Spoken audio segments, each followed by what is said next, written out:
Why was the Queen Live Aid concert the best ever? Throughout history, there's been countless concerts all around the world, but among all the bands and musical styles, one show still stands as one of the greatest shows of all time. Let's explore why Queen's performance at Live Aid is widely remembered as the greatest concert of all time. One of the most famous rock bands in history, the British rock group Queen, stunned the world when they performed on July 13th, 1985 at the Live Aid venue. Together, the glory days of Queen featured Roger Taylor, Brian May, John Deacon, and the legendary Freddie Mercury. Queen's music has been featured in movies, received numerous covers from other artists,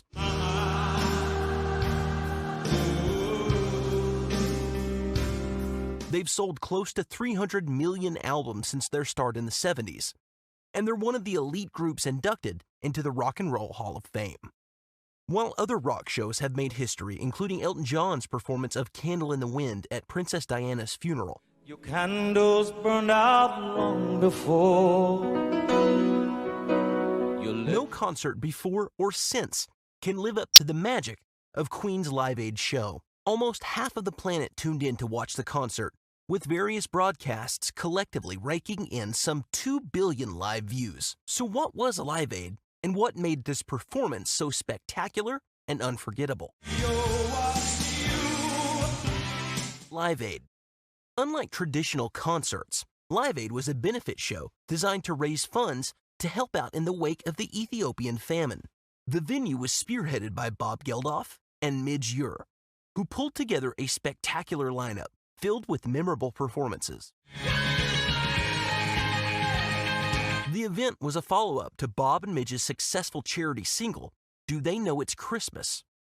The two were inspired by BBC News coverage documenting the Ethiopian famine, who described it as a biblical famine in the 20th century, and the closest thing to hell on earth. More than 85,000 people were affected, and staff and supplies were simply not enough to support the population. First-hand activists and support staff were left traumatized by the conditions they worked in, and it was clear that everyone involved needed help. Together, Bob and Midge pulled strings in the music industry to get a supergroup together, which they dubbed Band Aid, who released a single titled Do They Know It's Christmas?, which managed to reach #1 on the UK charts, and it even stayed there for 5 weeks straight. It was the fastest-selling single in Britain's history, raising £8 million and shattering their goal of a mere 70,000. Bob and Midge immediately began planning Live Aid to raise even more for relief efforts. The pair planned to have 2 stages at Wembley and Madison Garden, with live audience members at each venue, and each venue televised globally. With 2 locations, more artists could attend with less travel, and the event could swap between each location after each set, so there would be as little downtime as possible. However, despite their success, Bob had to use a few tricks to get bands interested. He called Elton and lied that Queen and Bowie were already planning on attending, and he went through the rest of the artists promising the same story. His bluff paid off, though, as he assembled one of the biggest star-studded venues in history that became home to the greatest musical performance of all time. The concert was a landmark for television as well. It quickly became clear that their plan would be the most complex live event ever broadcast. To make it all happen, the European team was supported by the BBC with 9 different interviewers hired to fill any gaps in the performances. This marathon broadcast, the biggest charity fundraising event that's ever been organised anywhere in the world, some £13 million by the end of tonight. The show. Queen wasn't the only music powerhouse to perform that day. Other acts included Sir Elton John, the late David Bowie, U2, Led Zeppelin, The Who, Rick Springfield, Madonna, Dire Straits, Sting, Phil Collins, and even the Beatles' own Paul McCartney all showed up to the gig to give their own amazing performances. Queen's performance marked the comeback of Freddie, whose electric energy, perfect vocals, and passion resonated with fans all around the world.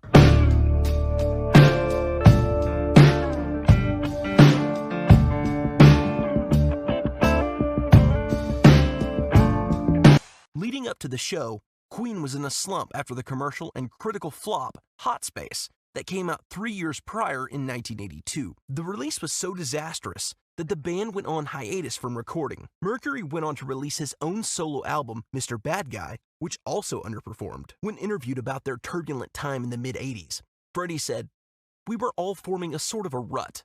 I wanted to get out of this last 10 years of what we were doing. It was so routine. It was like, go to the studio, do an album, go out on the road, go round the world and flog it to death. And by the time you came back, it was time to do another album.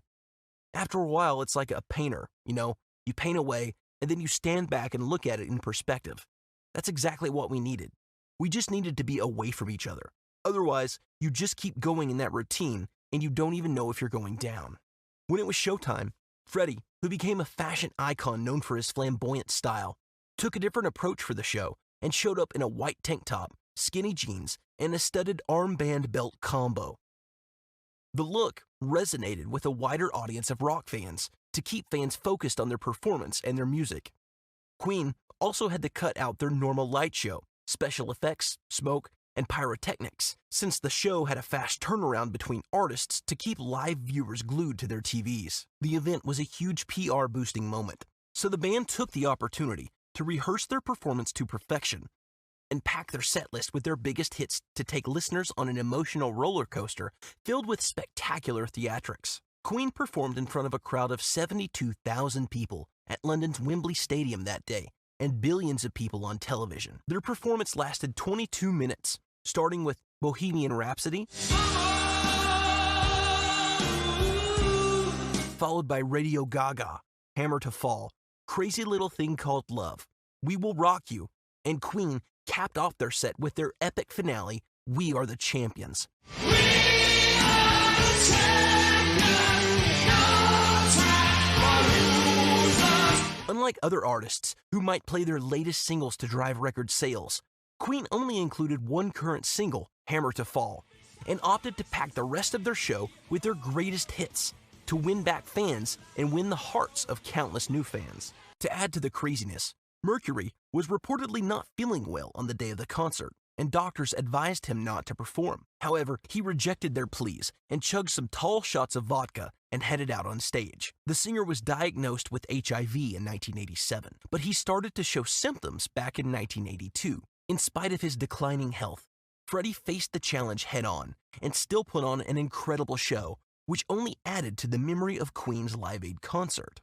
However, even with their jam-packed set list, Queen faced an uphill battle since their spot was in between groups that were unquestionably more popular at the time. U2 blew the lid off the place with their performance right before Queen, and fans were itching to see David Bowie perform after they were finished. So how did they win fans over? The set list. But it was Freddie who stole the show and cemented Queen as one of the greatest rock bands in history with his performance at Live Aid. Mercury was dynamic and engaging. He started off playing the piano at the start of Bohemian Rhapsody, danced, and marched around the stage with a sawed-off mic during Radio Gaga, leading the crowd to clap along with the beat. Mercury and the rest of the band didn't just stun the crowd. Backstage, even Elton John remarked that Queen stole the show. But Mercury wasn't finished yet. After the last set walked off stage, Mercury and Queen's guitarist Brian May came back on stage for the show's grand finale with their acoustic version of Is This the World We Created? It was a perfect fit for the show, highlighting the tragedies throughout the world and the importance of coming together to help one another and to be kind to each other. Despite fitting perfectly with the event, Queen had written the song well before the show was ever dreamed of, showing their forward-thinking mindset and cementing them as the perfect group for Live Aid.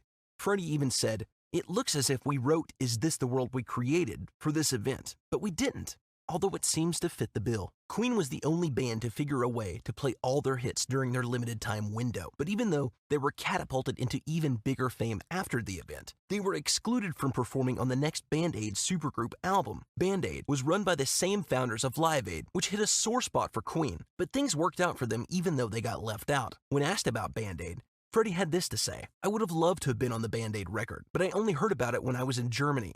I don't know if they would have had me on the record anyway because I'm a bit old."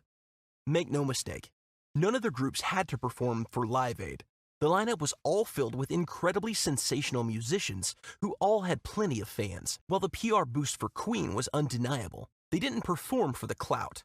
When asked about why Queen chose to play the show, Freddie had this to say: "I'm not doing it out of guilt. Even if I didn't do it, the poverty would still be there. It's something that will always be there, to be honest, when you think about it. All we can do to help is wonderful things. I'm doing it out of pride that I've been asked, as well as that I can actually do something like that. And so basically, I'm doing it out of feeling that one way all the hard work that I've actually done over the years has paid off, because they're actually asking me to do something to be proud of. I'm actually in with all the biggies, and I could do something worthwhile, to actually sing something that's an integral part of what's going on, you know? In the song, We Are the Champions. Seems to convey that anyway, without us thinking about it. That's what's magical. And I think that's going to probably bring tears to my eyes, I tell you, when I do it. I think Bob Geldof has done a wonderful thing, because he actually sparked it off. I'm sure we all had it in us to do that, but it took someone like him to actually drive. And it is like a driving force to get us all to come together. We're going to do bits of Bohemian Rhapsody, but basically, you're not trying to put across your new material or anything like that. You're playing songs that people identify with, and just make it a happy occasion. It's not a promotional thing. It's a thing where you just have to sit back and think what you can do. The aftermath. Off the back of their successful performance from this show, Queen booked touring venues the following year in 1986. While sales were booming, this would be the last year the band would perform globally, with Freddie's health beginning to decline rapidly in the following years, as he began losing his battle with AIDS. Queen went on to produce 3 albums with Freddie at the helm. A Kind of Magic, released in 1986. The Miracle from 1989. And Innuendo, released in 1991, the same year Freddie passed away. The event had a lasting impact on Freddie's personal life as well. In the years before Live Aid, Freddie was fostering a long-term relationship with Jim Hutton, despite being lovers. Jim never attended one of Queen's live shows. That is, until Live Aid. Hutton wrote about the historic moment in his memoir, Freddie and Me. When Freddie came off, he rushed to his trailer and I tottered behind like a puppy. His first words were, "Thank God that's over." Joe ripped his wet clothes from him and dressed him. Adrenaline still overflowing, Freddie knocked back a large vodka to calm himself. Then his face lit up. As we stepped out of the caravan, we met a grinning Elton John. That's when Elton delivered his praise for their performance.